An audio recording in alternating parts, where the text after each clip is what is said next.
Today we are at Waggerz Groom, and it is totally amazing. So we're gonna run into Waggerz. They're open, closed Sunday, Monday, open Tuesday, Wednesday, Thursday, Friday, and Saturday. They do walk-ins. Look at that front counter. I love the tailgate in it. Do their services. We're always happy to keep those tails wagging. Spring cleaning. Make you some tags in here. Cute little collar display, and I love the barn doors. We're gonna get a tour here with Tabitha. Tabitha's gonna tell us a little bit about the salon. How long has it been here, Tabitha? Going on 6 years. Okay. And did you have a salon before? I did not, no. And how long have you been grooming? About 9 years. Okay, very nice. Do you love it? Like I it? absolutely love it. Okay. Let's go take a look. I love the barn doors.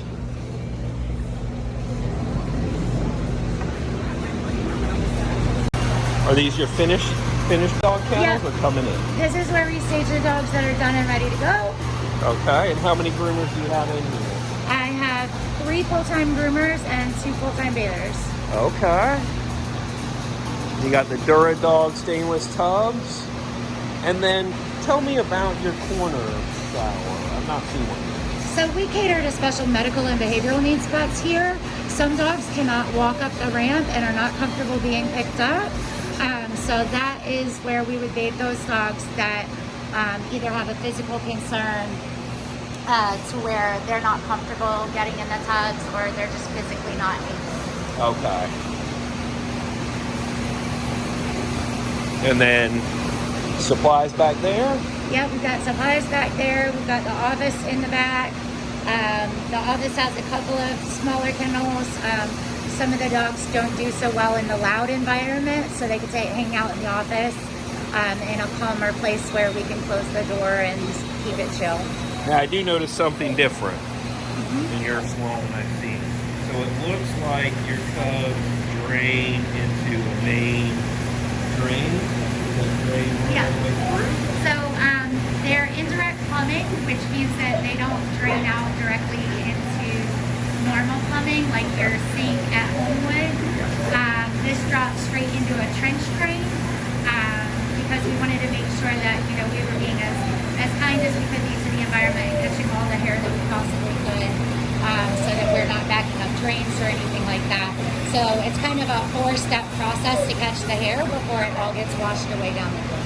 Okay, and then I noticed you're using the double force dryer. And you like those better than the K2? We do. They've been really good for us. Everybody here has a dryer on their station, but at the tubs, because that's where we do a lot of our heavy blowouts for 770 sheds and things like that. Okay. Those are the much more powerful dryers, and we're very happy to have those, and they work really well. And do you use a bathing system, or do you just put shampoo? We do not. I don't trust bathing systems. Okay. Do you use a recirculator? Nope, we don't. We custom mix our own shampoos and measure those out ourselves, just so that we know, that the dilution rates are proper and things like that. So we're a little old school in that we still like the really hands-on approach. Yeah, very nice. Awesome. Well, you have one of the best looking salons that I've seen in North Carolina so far. This is just gorgeous. Well, we definitely appreciate you stopping by and hanging out with us for a little bit. Yes. And we will see you guys later.